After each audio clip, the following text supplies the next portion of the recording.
د نن دوشنبه ورځې لنډ دقیق او مهم خبرونه. د برېښنا شرکت وایي د ماهیپر برېښنا فابریکې د تولید کچه په ساعت کې له 18 میګاواټ څخه 40 میګاواټ ته لوړه شوه. په تیرو دریو میاشتو کې د ریګونو محاکمو کې د هیوادوالو 28,271 جلده دوسیې حل او فصل شوي او 6,112 جلده دوسیې مکتوبي اجرا شوي دي. مالیې وزارت وایي د فاریاب مصروفیت عواید 22 سلنه زیات شوي دي. د سټنډرډ ملي ادارې عمومي رئیس په هرات ولایت کې د انصار او آسیا نفتي موادو د تصفیې له یو شمېر کارخانو نه لیدنه وکړه.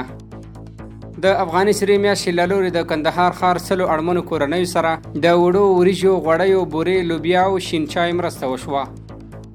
د 1401 هجري شمسي کال د جدي میاشت کې د افغانستان د اوسپنې پټلۍ له لارې 4,480,909 میټریک ټنه سوداګریز توکي انتقال شوي دي. د کابل ښاروالۍ وایي د چارو د ښه پر وخت ترسره کېدو په موخه د کابل ښاروالۍ د ادارې شورا غونډه د کابل ښاروال مولوي عبدالرشید تر مشرۍ لاندې د مرستیالانو د مرکزي ریاستونو او ناحیو د رئیسانو په ګډون ترسره شوه.